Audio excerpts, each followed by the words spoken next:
Peta pesniška zbirka Alje Adam, Pes, dvojčici in zeleni tatu, tke pisano poetično platno iz raznobarvnih, raznoliko toniranih tematskih niti, ki izvirajo iz takšnih in drugačnih ljubezenskih in družinskih odnosov, težkih, mimobežnih, lahkotnih ali kompleksnih, iz osebnih in medosebnih travm, iskanja notranjega ravnotežja, zaznavanja miline in bolesti v svetu, trenutnih psihičnih zakrčenosti in končnega odpiranja v svet, kjer je vse, bolj ali manj skrivnostno, povezano med sabo.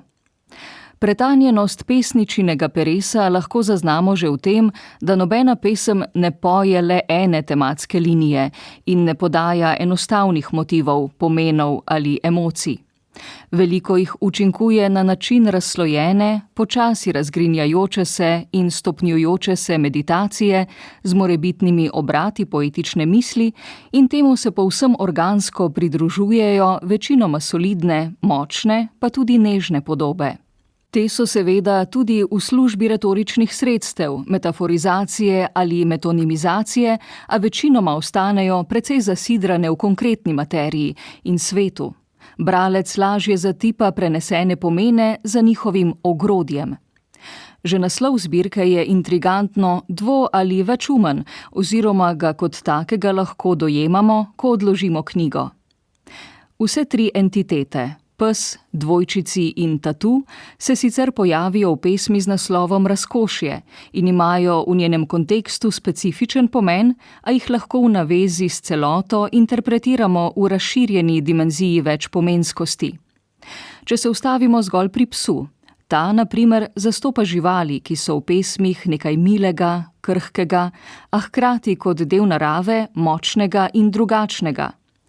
Lahko pa pes simbolično, kot v eni izmed pesmi, reprezentira antipod toksičnega razmerja.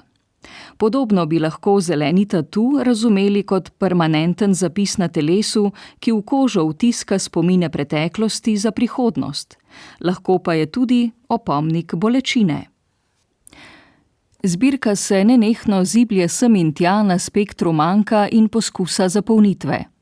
Pesniški glas oziroma subjekt, ki ga zastopa v posamični pesmi, se pogosto vrača v preteklost, razgalja travme, ki so pustile brazgotine na njem in bližnjem in prihajajo na plan v takšnih in drugačnih oblikah še v sedanjem, tekočem času.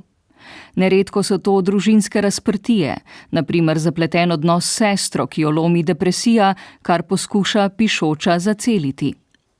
Zanimiv kontekst preteklih bolečin, ki jih nosimo s sabo, prinaša izraz notranje deklice, ki bi jih lahko tolmačili kot ostanke samote, zapostavljenosti, ranjenosti v najbolj nežnih, zgodnih trenutkih obstoja in preko katerih se ljudje povezujejo ali razvezujejo še v prihodnosti.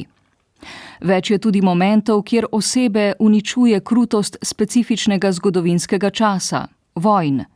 Takšna je že uvodna pesem, zapis o ukrajinski ženski, na katero pritiska predvsem simbolična bomba, kar sicer najprej daje vtis, da bo knjiga ubrala neko drugo pot pesniške pripovedi. Nato se znajdemo v pesmih, kjer posamezniki, najbrž predniki, skozi medij izpovedujoče pesniške subjektke izražajo krčevito, zamolklo, globoko potisnjeno bolečino vojnih groz, holokausta, pri čemer pisava, se pravi verzifikacija njihove zgodbe, poskuša dati glas zatrtim, zaznati krivice, če jih že ne more izravnati. Nemalo je tudi tehtanja odnosov, ki so tako hetero kot homoseksualni. Veliko je razhajanj, priznavanja napak, umikov in zlomov v komunikaciji. Odnosi pa v zbirki niso zgolj prostor ranjenosti ali manka, temveč tudi prostor, kjer se pesniški subjekt nenehno uči prihajati k sebi in skozi bližino z drugim spreminja lastno obliko, se uči biti v odnosih. Ljubezen je sicer lahko tveganje, a kljub temu nas odpre spremembi. Pesniška govorica raste iz teh srečevanj, saj skuša ujeti sledi, ki so jih drugi pustili v telesu in spominu, hkrati pa jih z zapisom že preoblikuje, osmišlja. Zbirka Alje Adam, pes, dvojčici in zeleni tatu sicer nima posebnega dramaturškega loka. Posamične sekvence so ločene z belino listov, a ne gre za strogo tematsko ločevanje. Slične meditacije, refleksije in topike večinoma konsistentno krožijo skozi knjigo.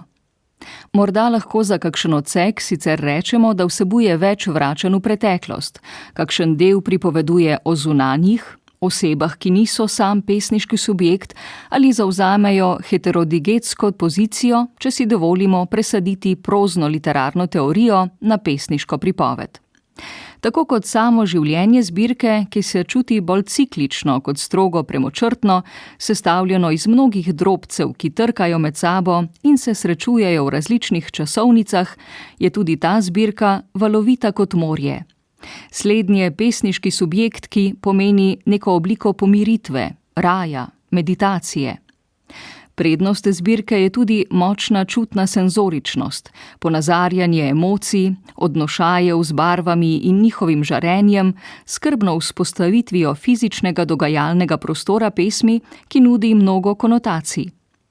Kar zmoti pesniško polnost, razvejenost in raznolikost, je občasna klišejska, kdaj pa kdaj motivacijska misel, ki izpade nekoliko šibko in nepotrebno. Če bi iskala ključno besedo za obravnavano zbirko, bi najbrž vzporedno pomislila na dva izraza: razpoka in divja milina. V življenju, ki ga izpoveduje pesnica, pa tudi nasploh, vedno obstajajo razpoke.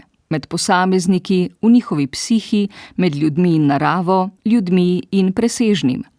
A poezija Alije Adam poskuša te razpoke, če že ne zapolniti, negovati, ozaljšati s svetlobo, z iskanjem pomiritve v stiku s tem, kar presega čisto, golo materialnost in končno s poezijo.